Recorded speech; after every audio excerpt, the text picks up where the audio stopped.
नमस्कार दोस्तों। इजरायल के पास हमास को रोकने का एक सुनहरा मौका था, लेकिन इजरायल ने ये मौका को आसानी से गंवा दिया।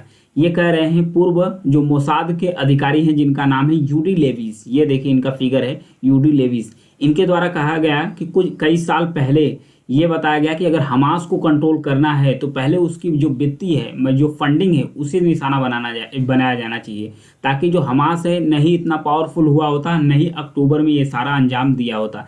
लेकिन जो प्रधानमंत्री कार्यालय है, जो बेंजामिन नेतन्याहू का प्रधानमंत्री कार्यालय है, उसके तरफ से कोई रिएक्शन नहीं आई जो यूडी लेवी के द्वारा खुफिया जानकारी दी गई थी। ऐसे में हमास को मिल गया मौका। जब हमास को मिल गया मौका तो उसने अपनी सैन्य ताकत को और भी अच्छे से बढ़ाना शुरू कर दिया। तो आइए जानेंगे डिटेल से कि हमास को पैसे कहाँ कहाँ से मिलते थे, क्या स्रोत थे हमास को पैसा मिलने का, और किस प्रकार से हमास ने अपने आप को रिवील्स किया। तो आइए स्टार्ट करते हैं, देखते हैं। पहले घटना के बारे में जान लेते हैं जो 7 अक्टूबर को हुई थी। 7 अक्टूबर को घटना क्या हुई थी? हमास अचानक से इजराइल में गाजा पट्टी को रूल करता है हमास के द्वारा। ये जो वेस्ट बैंक है और गाजा पट्टी दोनों को मिलाकर बोला जाता है फ़लस्तीन। जो गाजा पट्टी है इसे कंट्रोल करता है हमास के द्वारा, वेस्ट बैंक को फतह के द्वारा कंट्रोल किया जाता है। तो हमास के द्वारा 7 अक्टूबर को अटैक कर दिया जाता है दक्षिणी इजराइल में। दक्षिणी इजराइल में अटैक किया जाता है तो इसमें लगभग 1200 लोगों को इजराइल में मार दिया जाता है। उसके साथ साथ 130 से अधिक लोगों को बंधक बना लिया जाता है। इसके बदले में इजराइल के द्वारा गाजा पट्टी में अटैक किया जाता है। गाजा पट्टी में अटैक किया जाता है तो अभी तक लगभग 29,000 फ़लस्तीनी मारे जा चुके हैं। तो ऐसे में जो जानना शुरू करते हैं कि जो हमास है इसे कहाँ से पैसे मिलते थे, इसका इस्तेमाल किस प्रकार से हमास के द्वारा किया जाता था। तो यह है सुरंग।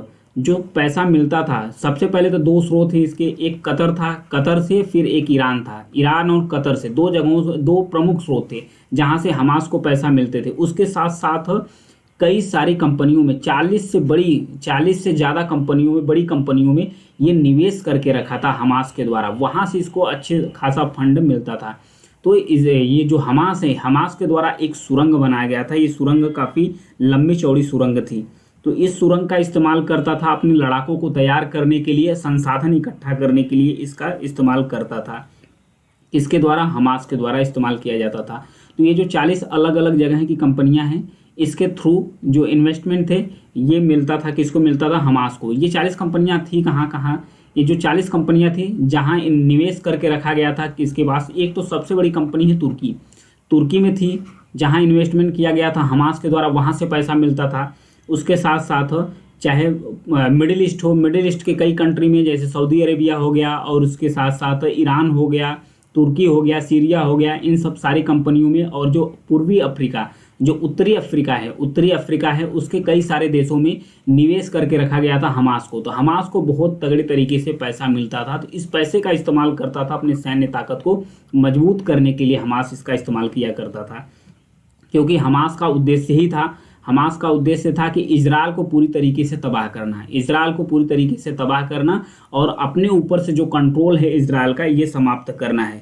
ये था इजराइल का मोटो, इसलिए वो अंजाम दिया। तो वहीं जो इजराइल है इसने भी कसम खा रखी है कि जो हमास है इसको पूरी तरीके से जब तक खात्मा कर नहीं दिया जाता है तब तक इजराइल रुकने वाला नहीं है। इसलिए इजराइल किसी की बात भी नहीं मान रहा है। हालांकि जो हमास से संबंधित 10 कंपनियां थी, इसको बैन करके रखा गया है अमेरिका के द्वारा इन कंपनियों को बैन करके रखा गया है। तो इसी आधार पर कहा गया है, जो पूर्व मोसाद जो इजराइल है इसकी खुफिया एजेंसी है, इसे काफ़ी पावरफुल माना जाता था।